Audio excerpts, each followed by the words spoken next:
Hello there and welcome to Essential Questions Secrets. In today's world of high levels of skepticism and distrust, your prospective clients are way more informed about you, your company, and your offers than ever before. They simply have to Google and almost immediately they know all about you, right?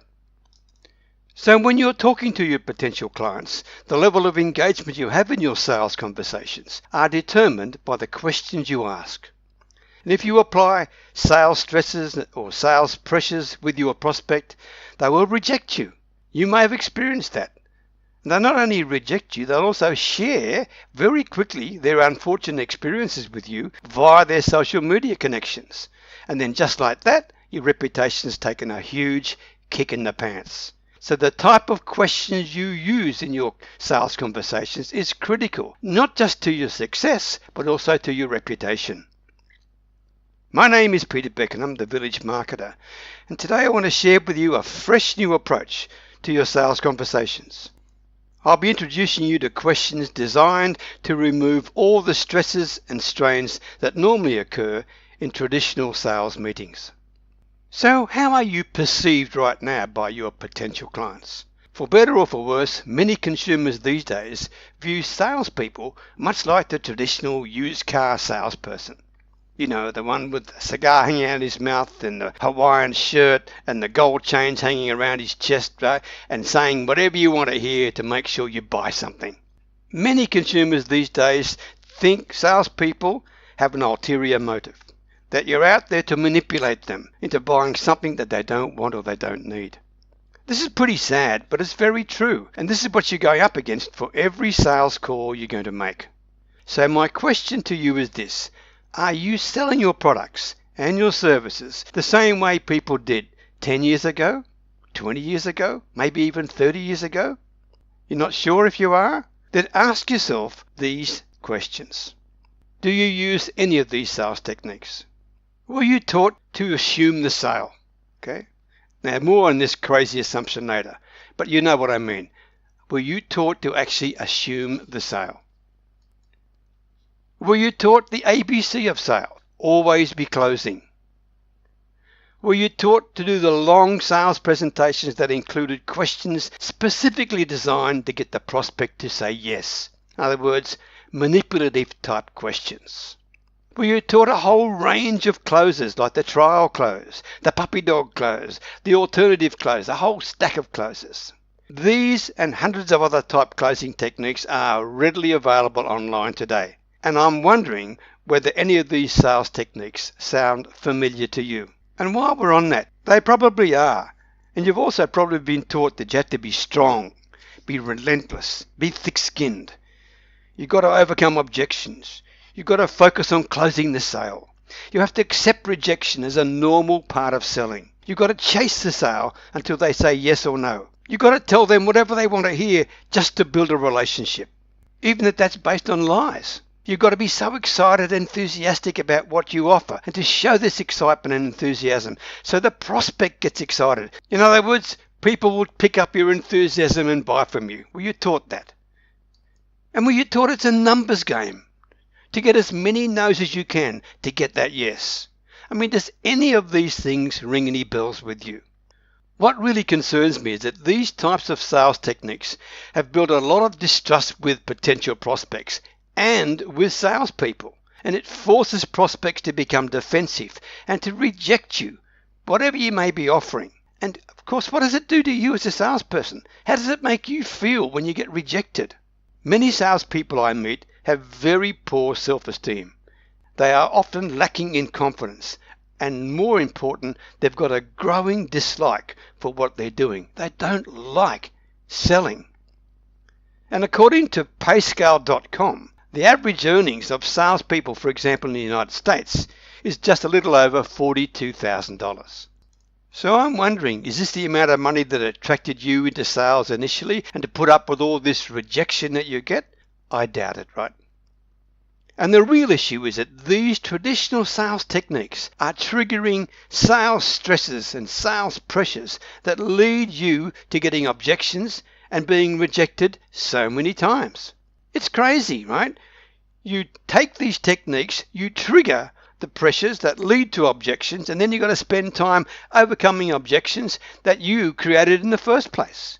I mean, no wonder many salespeople don't like what they do.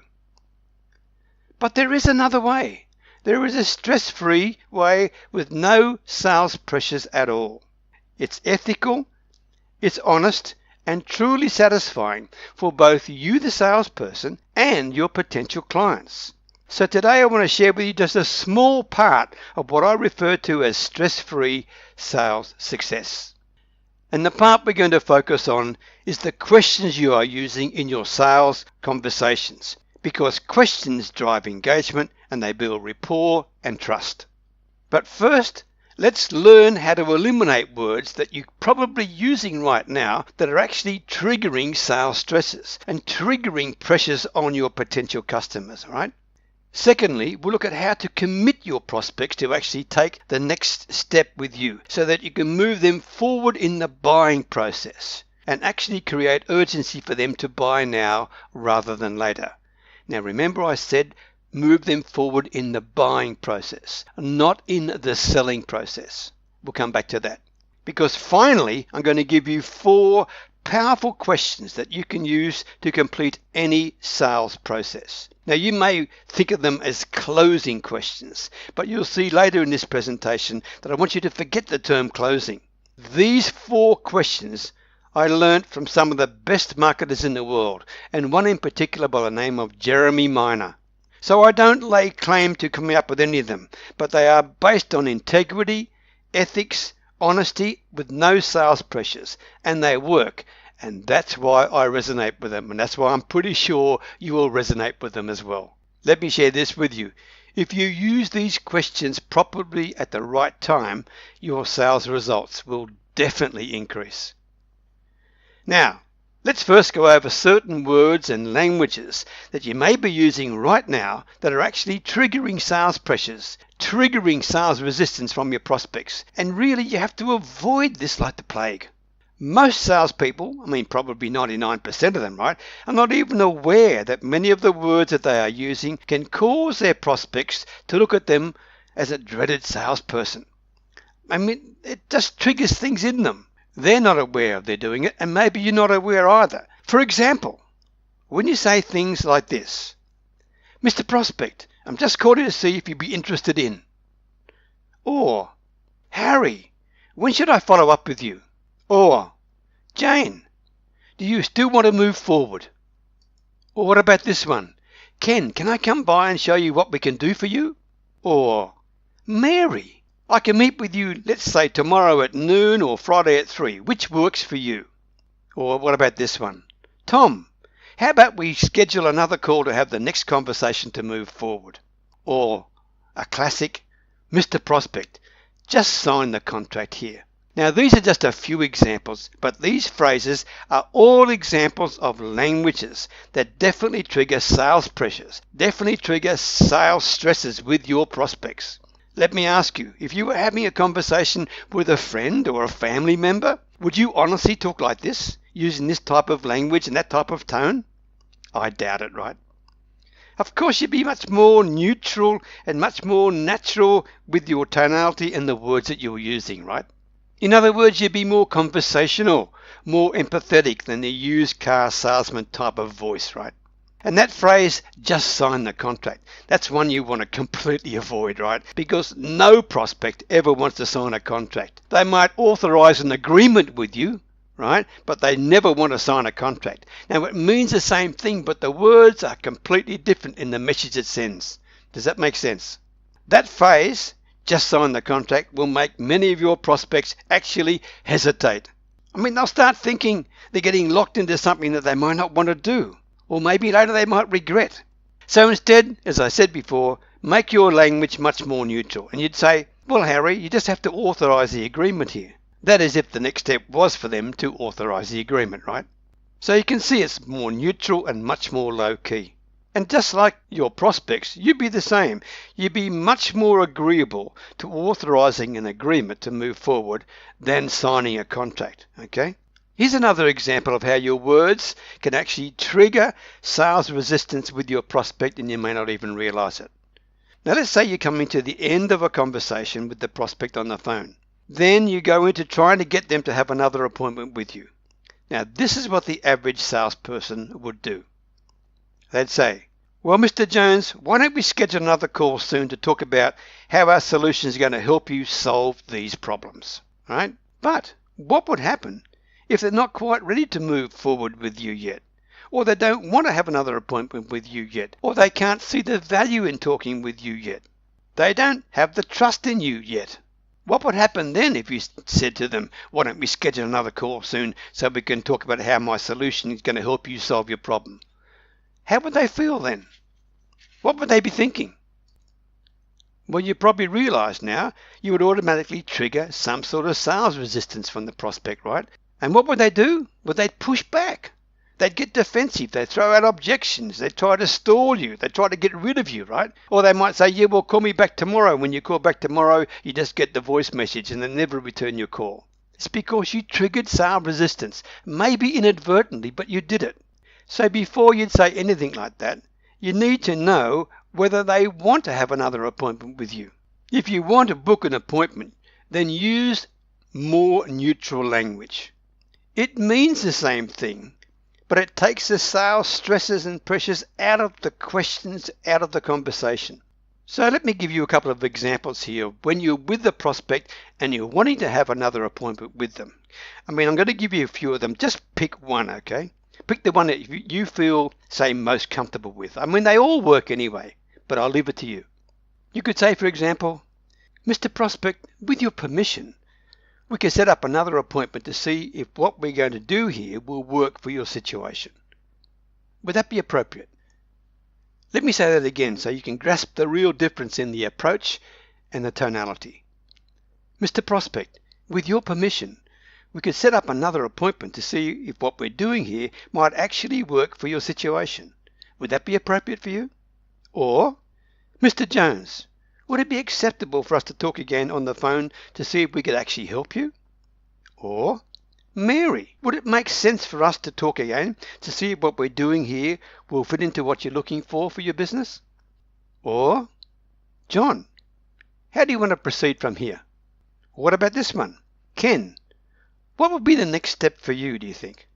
Or, Sally, where do you think we should go from here? Or, Sally, would you be open to us having another conversation to see if we could help you? Right? They're some examples. The tone, the neutrality is important. When you use neutral questions such as these with your potential customers, you diffuse sales stresses. You remove the pressure at all. Okay? It takes the stress out of the conversation. And more importantly, it gives your prospect the message that you are only there to help them. You're not trying to push them to do anything. You're asking permission to try and help them. So they start to view you much differently to any other salesperson. They'll start to view you as a trusted authority who's only focused on helping them rather than viewing you as a stereotyped used car type salesperson, right? Who's trying to stuff their solution down their throat. Now think about it. Do you think it's easier to sell when your prospects view you as someone they trust and someone who they can feel is only focused on helping them and then solve their needs, rather than someone focused on their agenda of just wanting to make a sale? Absolutely, right? And by the way, you'll also find you'll feel much more comfortable in selling when you use neutral questions and neutral language and tonality, because your potential customers will treat you differently and you feel better for it.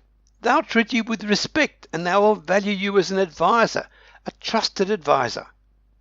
Now in this presentation I'll share with you 4 awesome questions, as I promised you, that will help the prospect come to a decision. Yes, that's closing them, but I really don't want you to use that word anymore, right? Closing is associated with what you want as a salesperson, rather than what is in the best interests of your prospect. Traditional closing and sales techniques pretty much teach the same thing. They teach you to focus on closing the sale. They teach you to focus on getting the sale. Keep pushing your prospect for it. Your job as a salesperson is to turn every no into a yes, right? So now ask yourself, are you going in for the kill with your closing techniques? Are you following the ABCs of closing? Always be closing? Be careful. In today's world, with trust being at an all-time low in the marketplace, with so much skepticism around, your potential customer definitely picks up when you're trying to close them. I'm telling you, these old closing techniques do nothing more than put stress and pressure on your potential clients and on you as a salesperson. Think about it. Ask yourself, how do you feel when a salesperson is trying to close you? Be honest and be real with yourself here. Do you feel the stresses and the pressure? Of course you do. We all do. We feel like we're being closed. We feel like we're being chased, right? And ask yourself, what do most people do when they feel like they're being chased? Yes, they run in the other direction. They naturally want to retreat away from the sales pressure. And by the way, that sales pressure is coming from who? It's coming from you. Let me ask you this. What do you do yourself when you feel pressure from a salesperson? Well, you do one of the following two things, if not both of them. One, you get defensive, or you throw out objections and you reject what they're offering when they try to persuade you, right? Or two, you withdraw completely from them because they're overwhelming you and you disappear from them and you don't return their calls, you don't return their emails or their text messages, right? Ask yourself, do your prospects ever do these things to you when you're trying to close in? Be honest here. I'm not inferring you're a bad person. It's just simply you may be doing things you did not realize was causing a stress. Because when they get defensive, okay, they throw out objections or they reject you or they withdraw from you. They disappear completely and they never return your calls. So if you react to salespeople this way that try to close you, then obviously your prospects will react the very same way to you if you do the same thing. I'm going to show you how to avoid that push-pull dynamic between you and your potential customers. It's something you don't want to get involved with, right? Now, let's first start with one of the biggest things that you have to avoid in closing, and this may surprise you. You've got to get rid of thinking that you have to assume the sale.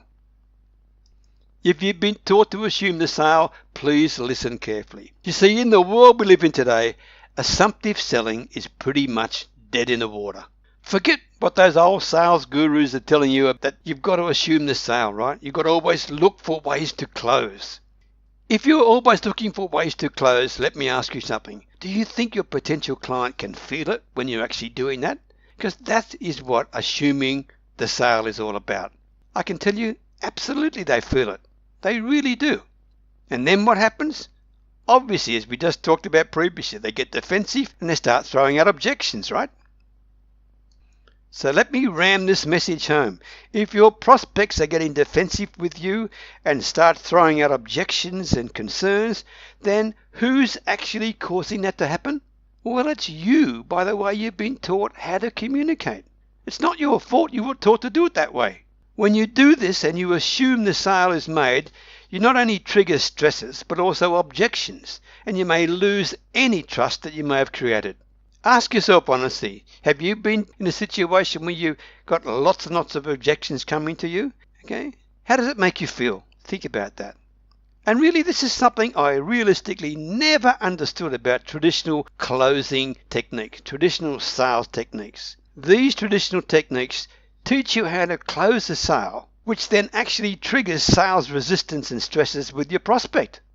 That's what they do. So then, the same traditional sales gurus teach you how to handle objections. They teach you objection handling skills to overcome the sales resistance that you created in the first place by using assumptive selling techniques. You created the problem, so now they teach you how to solve the problem you created. Doesn't make sense. Why bother? We'll come back to that in a minute. Now let's look at another traditional sales approach that always causes stress and pressure for the prospect and for you. It's called the ABC of sales. You've heard this before, right? Always be closing. The question you have to ask yourself is, does it really work anymore, okay, in today's skeptical world? In other words, when you get to the end of the sale and you ask these type of questions. For example, Mr. Prospect, do you want the red one or the blue one? Now that's an option close, right? Or, Mr. Prospect, why don't you just give it a try? That's an invitational close. Or, do you want to take delivery on Tuesday afternoon or Wednesday morning? That's an assumptive close, right? An assumption close. Or you say, well, we're going to do the contract in your name or the company's name. Which one do you want? That is a choice close. I mean, there's hundreds of these floating around, right? They've been around for 20, 30, 50 years, right? Let's say, for example, if you sold financial services. Mr. Prospect, if I could show you the very best investment you could ever make, would you want to see that? Now, I warn you, when you use the words, if I could show you, who does it focus on? Okay? It focuses on you, right? If I could show you the very best investment you could ever make, would you want to see that? The focus immediately shifts to you. Now you've put yourself in a position to actually prove to your potential customer with facts and features of your product on why it actually is what it is. But once again, whose opinion is it coming from? Well, the opinion's coming from you, right? Again. So really, how much strength and power and influence does that mean? I mean, after all, every other salesperson is telling their prospects and maybe your prospect the very same thing, okay? That they're the best at this, they've been in business for so long, blah, blah, blah, blah, blah. Okay? That's exactly what they're doing. So your prospects have heard these claims time and time and time and time again. And they become desensitized to hearing that type of language. Now remember, we live in a skeptical world, and sadly, trust is pretty much dead in the marketplace. So when you set yourself up to prove yourself, now the prospect is truly skeptical, okay? And they're out to try and prove you wrong. But there's an easy way to avoid that. Be smart. Instead, change the wording to this: if there was. If there was is much more neutral. Instead of if I could show you, change it to if there was. For example, let's say you sell financial services again. So in the same example, instead of saying, Mr. Prospect, if I could show you the very best investment you could ever make, would you want to see that? Keep it neutral and you'd say, Mr. Prospect, if there was an investment out there that could get you the returns you're looking for, would that be possibly of interest to you? Let me say it again so you can get the difference and the inferences being made here, okay? Mr. Prospect, if there was an investment out there that could get you the returns that you're looking for, would that possibly be of interest to you? Note the use of the word possibility as part of your neutral approach. And note the tonality of the language, okay? Because you're now in a neutral position instead of having to prove yourself to the prospect. Something you should never forget. Top marketers are always neutral. Average marketers are always one-sided. Average marketers or salespeople focus on themselves, their own agenda. Okay? They focus on their world rather than the potential customer's world. Do you see the difference? You see, these old closing techniques may sound good in theory, but the thing is, your prospects don't fall for these like they used to anymore. They've heard these for decades now. They have the power of the internet and the social media and technology to know all the information they need. They don't fool easily. They know they have many other choices from your competitors for exactly the same product or service that you sell, and they sure don't want to be manipulated. Here's something that you should never ever forget. Today's customer doesn't want to be talked at and sold to. They want to be asked, they want to be listened to, and most importantly, they want to be understood by you. Forget those pushy, aggressive approaches. I would suggest selling could be far more profitable for you and far more fulfilling for you and your potential customers if you change the way you think you have to close the sale. So let's now focus on that, changing the way you close. In the new model of selling, the very top marketers don't even use the term closing, as they understand that word has a negative stigma around it for your potential customers. Think carefully. When you're focused on closing someone, will it come out when you're conversing with your prospective customers? You bet it does. So instead of closing, use the word committing. You commit them to take the next step, or you get their commitment to purchase the solution. You're asking them to commit to themselves to make a decision that's in their best interests. But remember, committing, which we used to be called closing, right, is only 5%. Just 5% of the entire sales conversation. Let me help you understand that. The traditional sales process is something like this. 5% of the time was a brief introduction, right? Then 15% of the time maximum was asking some sort of superficial questions about the prospect, what sort of challenges, problems they've got, whatever it is. Then 50% of the time was spent presenting the solution, whether they wanted to hear it or not, okay? What's good about it, how good you are, all the problems, the benefits, the features, blah, blah, blah, blah, blah, blah, right? And then 30% of the time was trying to close them. And that also included objections, because that presentation and that style of selling always elicited objections, right? So 5% introduction, 15% maximum asking some superficial questions where you never probably got to the real problem, okay? Then you presented a solution because that's what you were there for. You were pumped up, ready to go to provide them with all the benefits of what you've got. And then you spent the rest of the time chasing them around, trying to overcome objections, trying to get them to say yes. That's the traditional approach to selling. No wonder people don't like it. And no wonder salespeople who have to do it every day don't like it either. Now, the new way to approach your sales is not to think about a big closing effort at the end of your sales conversation. Why? Well, because the sale was already made in your potential customer's mind during the engagement time you've had with them, which you may call it a strategy session or a discovery session, where you spend 85% of your time asking skill questions and implementing active listening skills to achieve truth and clarity with your prospect. You spend an inordinate amount of time to make sure you understand what they're coming from. Do you understand what they need? Do you understand, is this really important to them? And if it's important, why is it important to them? And they get to see that you are not just asking questions, but you are listening, that you are involved, that you are engaged with them, that you are focused on them. You are not trying to do anything else but help them. Okay? This is where you'll find the real situation, because if you want to be a great salesperson these days, you don't have to be a problem solver only. You have to be a problem identifier as well. Because once you can identify problems, and sometimes you'll identify problems with your prospects they didn't even know they had, and they will thank you for that. So that's why I'm saying to you, 85% of the time in your sales conversations should be focused entirely on your prospect, helping them to come to a decision about what is important to them before you even talk about whatever solutions you've got. Then you just spend 10% of your sales conversation on your presentation or your solutions, right? And with that presentation, you then spend 10% of your time enabling and supporting the prospect to persuade themselves and commit themselves to taking the next step. I didn't mention the word closing, right? You are enabling them to persuade themselves and commit themselves to taking the next step. This is a critical part. You must make sure you never forget that, okay? And I'll teach you all about that in my Stress-Free Sales Success Program. Now you become a trusted authority. And of course, the next logical step for them is to just purchase what you're offering, to purchase your solution. Because at this point in the sales process, the commitment to move forward is a very natural step after you've presented back what they've told you. They're now looking for how your solution can possibly help them. So at this point, there are two commitment action steps.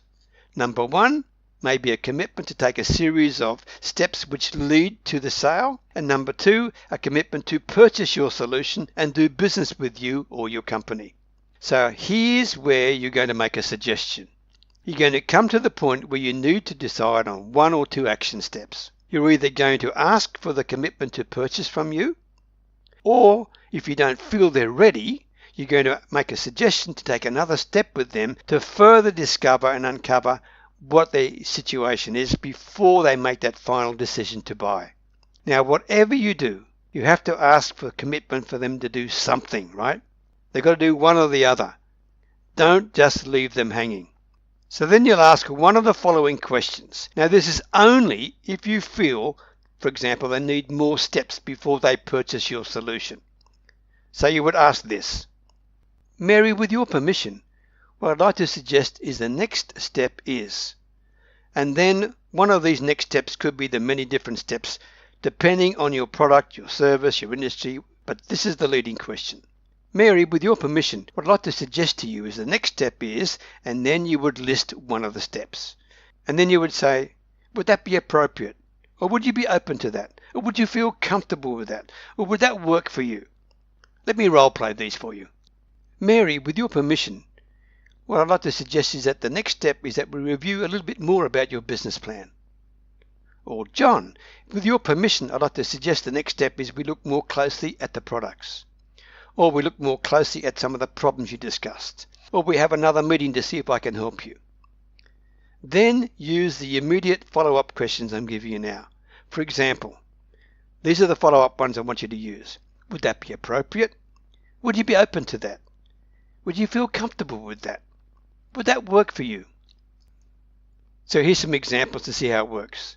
So John, with your permission, what I'd like to suggest to you is the next step would be that we meet some of the members of the company. Would that be appropriate? Or, with your permission, Harry, what I'd like to suggest is that the next step we look more closely at some of the products you discussed. Would you be open to that, Harry? Or Mary, with your permission, what I'd like to suggest is that the next step is we have another meeting to go through some more details to see if we could actually help you. Would you feel comfortable with that? Or Sally, with your permission, what I'd like to suggest is that the next step is we get you a brochure that goes over how we might be able to help the situation you're in. Would that work for you and your company? Do you see the difference in that language and how it feels? There's no sales stresses, there's no pressure at all on the prospect. You're just asking a question to see if you can help them. And basically to get their permission to move forward. Now I'll tell you that 90% plus of the time they'll say, yeah, that sounds great, because there's no sales pressure there. They'll look at you differently. And one of the reasons why is because you're making your potential customer feel that they're part of the process, instead of trying to convince them or manipulate them like 99% of salespeople do. Now, always make sure that you both make a commitment to do something by a certain time frame to keep progressing their buying process. You're both going to make commitments. You've got to get your prospective customer involved with you in this process, and they'll feel that you are there to help them, not just to make a sale to them, right? Remember, your prospects move at different speeds. I mean, sometimes it can take many, many smaller steps before the final one of actually purchasing what you're offering. Be patient with them. Listen to them. Help them at every step. Show them that they are the center of your attention, not some sales agenda that you have, right? Now, to keep them involved, you can ask questions like this. Sally, what would you like to see next? Or John, what would you like to do next? Ask these type of questions until you've covered everything that's actually of interest to them, right? And by the way, you should also ask questions to see if you and your prospects are actually on the same page. I mean, these are very important to ask. John, would this help you? Sally, what do you see as the benefits of all this to you? Mary, does that make sense to you, or would you like me to go over that again? Mr. Prospect, do you feel comfortable with what we've just covered so far? Can you see how this works? The tonality and the language. Now you can also ask questions to see if they have concerns. Ask questions such as, Sally, would you be comfortable with this? John, how does this feel so far to you? Alex, how does this look to you? Mr. Prospect, is there anything you'd like to ask me at this point? Now this last one is very helpful. Is there anything you'd like to ask me at this point? You're giving the prospect every opportunity to share with you anything else that may be of concern or worrying them in any way at all. So this is how you would actually handle the prospect and get them through the point where they then feel that they are ready to buy from you, okay? It's a process of questions that helps them. It's a process of a conversation that shows ethics, understanding, patience, and integrity. Now, if you feel the potential customer is ready for the next step to buy your solution and do business with you, here are the 4 most important committing questions that you will ever learn, right? Committing questions. You may have called them at one stage closing questions. These questions I'm about to share with you are partly what separates 7-figure salespeople from the average salesperson. If you use these 4 committing questions properly, they can take you from wherever you are right now to getting you some absolutely awesome sales results. Because, to use a vernacular, you will be closing the client, okay? You will be helping the person come to a buying decision that's in everybody's best interest, yours as well as them. So when you know at the end of the sales conversation that it's time to commit them to take the next step and purchase a solution, you're going to ask this question. Ready? Mary, do you feel like this could be what you're looking for? Such a simple question, right? You can see this is a closing question, but it's very natural, it's very neutral, but it's very, very powerful. Mary, do you feel like this could be what you're looking for? You're simply seeking their feedback and approval or permission to move forward. Now, it's important you stay neutral, not excited or over-enthusiastic by using the words, did you notice it? Do you feel? And the word could. You don't assume anything like the average salesperson, because the average salesperson would say, is this what you're looking for? Don't do that, okay? Use neutral languages and tones, and as I said, Mary, do you feel like this could be what you're looking for, okay? By using neutral language and tones, this takes the stress and pressure out of the conversation and doesn't send a message that all you want to do is make a sale. Or you may say, John, do you feel like this is what you're looking for?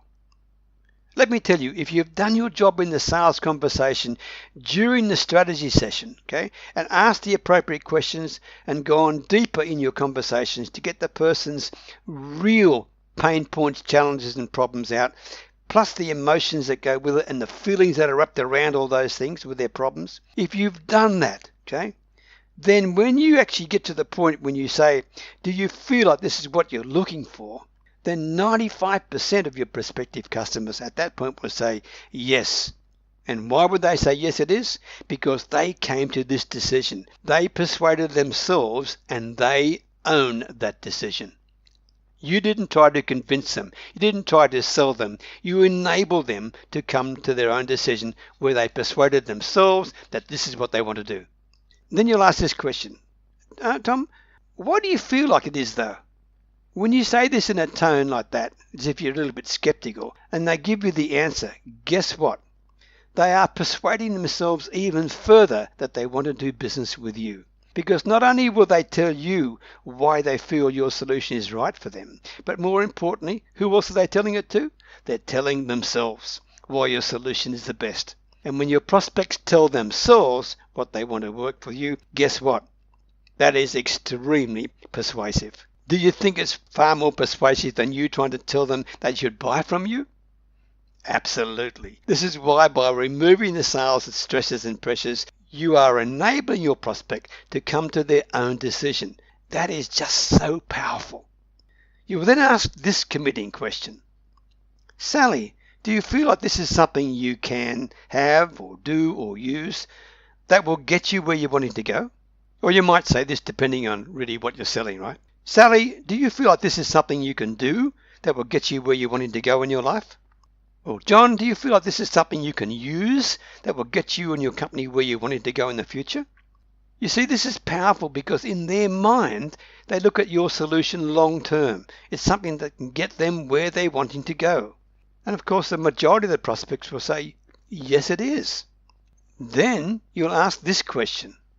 You simply say, tell me, why do you feel like it is? Once again, they'll tell you why they feel like your solution is going to get them what they want in their lives or their business. It doesn't matter what you're selling, but more important, it's who they are telling that to. When you ask them, why do you feel like it is? Once again, with their answer, they're telling themselves. They're persuading and closing themselves about your solution and what they want. You will then ask this question and tailor it around depending on the product or service you have. Here is the format. John, I don't have anything else to really go over with you. It looks like we pretty much covered what you're possibly looking for. Really, the next step would be, if appropriate, and you fill in the blanks, right? So let's go through that again, and you ask the question. Well, John, I don't really have anything else to go over with you. Looks like we've possibly covered everything you're looking for. Really, the next step would be we'd make some type of arrangement for whatever your product or service may be. For example, you could use the bank wire transfer or a credit card for the purchase, and at that point we will, and you're going to tell them next steps to do after the purchase. You may send them an email, you may get them on a Zoom call, whatever it is. Just make it clear to them what the next steps are, right?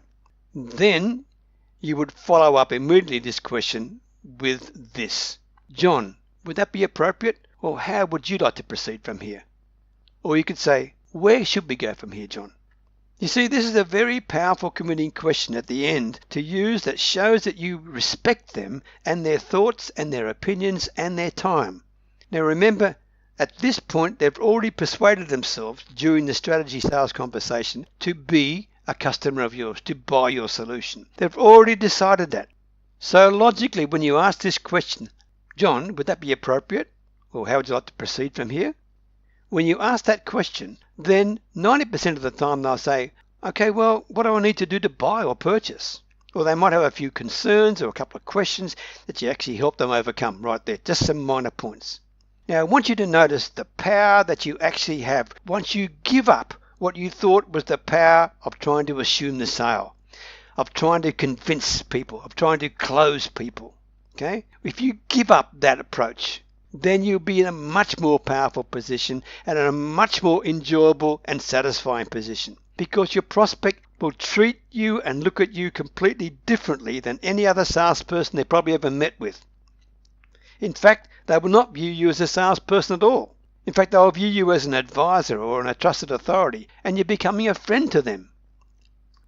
And think, what would happen to your sales conversions if your prospect viewed you as an advisor and not another dreaded salesperson trying to sell them something they don't want or they don't need or they can't afford? Your conversions will definitely increase, right? Now let me give you a few examples. You just have to plug in what you actually have to sell. But this is the formula. Let's say, for example, you sell coaching services. You would use this committing, which we call closing, right? This committing question. So, Sally, do you feel like this is something you can do to get where you wanted to go in your life? Or do you feel this is something you can do to get where you wanted to go in life, Sally? Now, when Sally says yes, then ask, well, why do you feel like it is though? And she'll answer because of this and this and this, whatever, right? And for example, if you sell finance or services, it's the same formula. John, do you feel like this is something you can do to get where you wanted to go with your portfolio? Well, yes, I think it might be. That's what he'll probably say. Then you'd say, well, tell me, why do you feel like it is? Okay, can you see how this works? You are helping the prospect come to a buying decision. You are helping them to persuade themselves. That's the key. Now, here's another very powerful tool that you can use. And it's called the calendar statement commitment. Now, you're going to ask for a commitment on the point in time. The prior agreements are already in place, they've agreed to do business with you, okay? In their mind, your sales conversation and your dialogue with them has been successful. You've identified their problems, you've come up with some solutions they've accepted with it, and your prospect is feeling really good about it, and they've bought into you. So they now look at you as a trusted authority at this point. So agreeing to do business with you is just a logical conclusion for them, right? Now it's simply time to ask for the commitment for them to move forward. Now you could suggest the following. This is the actual calendar statement commitment approach. Sally, in order for us to do this for you, would it be appropriate for us to get out our calendars and schedule the next steps? Or, so in order for us to do this for you, would it be appropriate for us to get out our calendars and schedule the next steps, John? Now notice the way the calendar statement is phrased, using in order to do this for you, right? You are carrying out potential custom. What you're doing is you're carrying out the potential customer's wishes. Committing is the last of the prospect's many logical conclusions in the sales conversation. So you've demonstrated your understanding and appreciation of your potential customers' problems. You've provided the correct solution to solve these problems. They've told you all about these and the emotions that go with it, and you're putting the proposed solution into effect. This is what committing them to take the next step actually means. There's no tricks involved, there's no fancy moves, there's no manipulative techniques whatsoever. Okay? It's very natural and very normal. Remember, you are detached from the expectations of making a sale. You must do that. Instead, you are focused on whether you can actually help the potential client, not sell them. If you keep that mindset, it will drive everything you want in the right direction. So at this stage, your only caution should be to avoid any sales stresses or any sales pressures on your potential customer. Because at this point, it could be very, very hard or difficult for your potential customers to actually say no. They've already bought into you. They believe in you. They trust you. They value you. Make sense? Now, congratulations. You've now helped your customer move forward. They trust you. They look at you as a trusted authority rather than a salesperson trying to stuff a solution down their throat.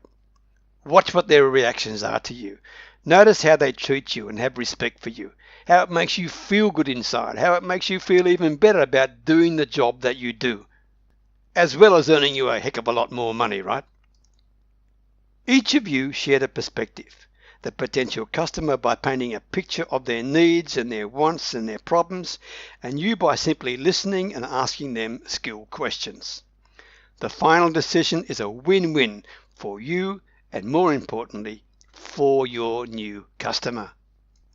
To conclude with, I want to thank you very much for your opportunity to share this training with you today. Thanks for sticking with me. I know it's been a bit long, okay? But I know I can pretty much guarantee if you follow what I showed you, you will see a dramatic difference in your ability to enroll more satisfied clients, to get more sales, in other words. To take your sales and ability to the next level, why not come and join my stress-free sales success training program? If you're interested, get in touch with me. I'll be more than happy to share it with you. All the best. Bye for now.